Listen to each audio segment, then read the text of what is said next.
Okay.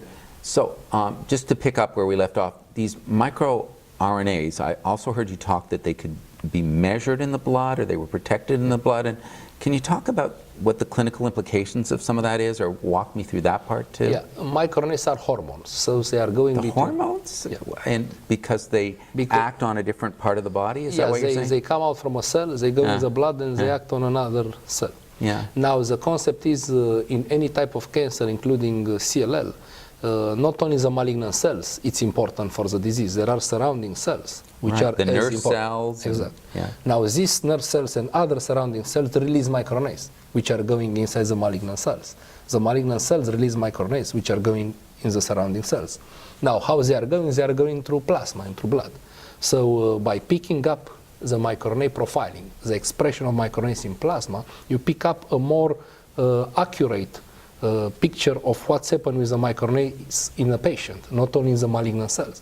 Because the patient is not only the malignant cells. The patient is a huge system which is working completely different as we are thinking only the malignant cells are working. Now, what we are doing in MD Anderson with Michael Keating and Alessandra Ferraioli, we are taking out blood from patients and we are measuring the micro-RNAs before the start of the therapy. Why? Because we found out that specific micro-RNAs like micro-RNA 155 has different levels before the start of the therapy in patients who will achieve a complete response to FCR therapy versus the people who never achieve a complete response. So the concept is you don't have to discover new therapies. You have to sort the patients before the start of the therapy in good responders versus bad responders, and the bad responders to put them from the day one on a more aggressive therapy, because these bad responders will not lose the months of classical therapy in order to find out that they are non-responders. Now, is this a test this is still an experimental test? We are experimenting, and of course at one point we will try to put it in practice. In a commercialized test.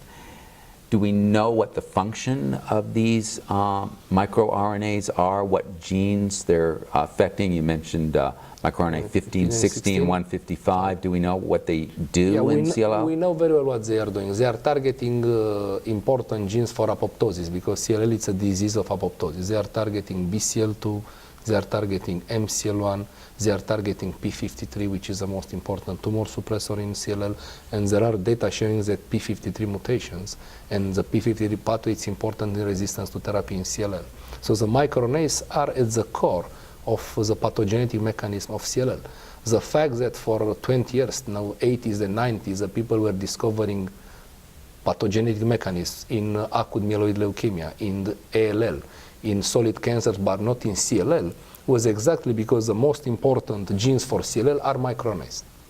Of course, they regulate protein-coding genes, but as nobody knew about micro-RNAs before 90s, they were discovered in 1993 by Victor Ambros and Gary Ruf-Kunz laboratories in worms, not in humans. In 2001, they were discovered in humans, mice, and so on. Wow. And in 2002, we discovered with Carlo Croce that they are important in CLL, and it was the first paper published showing that micro-RNAs are important in human diseases. And then we start really understanding that there are disorders in which non-coding RNAs, like micro-RNAs, are more important as protein-coding genes. Where do you, what's got you excited about the future research, and where do you see things going over the next 5 years or so? I would say what is exciting, because I'm still a physician in my mind, what is exciting is the translation of all these discoveries for patients. And this is why I think the anti-micro-RNA 122 clinical trial shows that we are able, if we got the money, the right people and the right discoveries, we are able to bring these discoveries quick for the patients. Wow, this is so exciting. Thanks so much for all the work. Thank you for your time, and thank you for everything what you are doing for the CLL community. Thank you. Thanks. Thank you.